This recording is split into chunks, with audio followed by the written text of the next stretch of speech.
I call Speaker. Dennis O'Rourke. Mr Speaker, New Zealand First is happy to support the motion, and I want to begin by just making a couple of comments about the Office of the Controller and Auditor General. First of all, the recommended increase of $200,000 seems to us to be well justified, having regard to the $174,000 deficit expected in the 2015-16 year and the need for a bit of a buffer in addition to that. We think that's fine. This is a very important office with very important functions, especially for Parliament itself and for the general function, to make sure that those auditing functions that it has proceed with and are well resourced. Secondly, I note that the Auditor General has been supporting the Secretariat of the Pacific Associations of Supreme Audit Institutions, a very long and impressive name, for the past 3 years, and that an additional appropriation of $230,000 is recommended for that. We think that's also a very important and very worthwhile function, and we're happy to support that additional appropriation as well.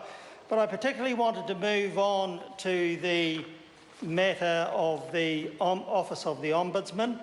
And I agree with many other speakers who have pointed out that for this extremely important public service, it is absolutely clear that in recent years there has been a lack of capacity driven by lack of resources, leading to a backlog, leading to public dissatisfaction with the Office of the Ombudsman, and that's got to stop. It must be properly resourced so that public confidence is restored and so that the office can in fact carry out the functions it is established to do. Now, like many other MPs in the House, I've met recently with the new Chief Ombudsman, and I've been very impressed by his determination to get rid of that long-standing backlog within a very reasonable period of time. But of course it can only do that.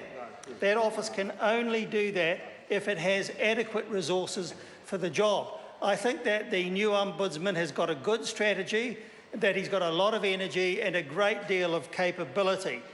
And as long as he gets the resources, he will do what he's setting out to do, to clear the backlog and to offer New Zealanders a very efficient Ombudsman service, because people do have a great deal of respect for that office and use it frequently.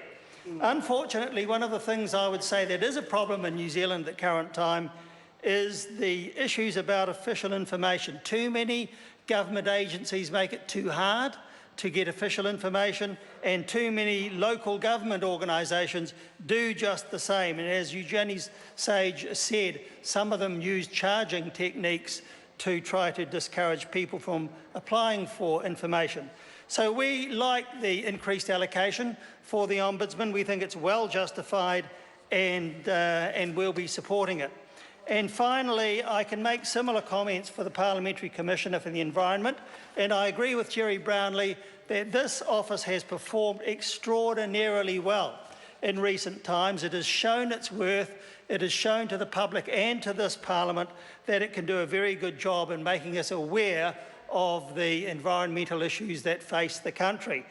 And of course, in recent times, the Environmental Reporting Act has given that office much greater responsibilities, and that requires resources, and that requires this appropriation. The Parliamentary Commissioner's Office has already done its first of its twice yearly reports, completed the first one on the air domain, and is now working on a second synthesis report. It is now possible for that office to tell us what all that's going to cost and what the increased appropriation needs to be. It's $250,000, and frankly, I'm surprised it's that small. I'm surprised that the office can actually achieve all those functions and do that additional work for such a modest sum. So, Mr. Speaker, New Zealand First is very happy indeed to support that additional appropriation, and indeed all of the additional appropriations which are set out in this motion. We'll be voting for it.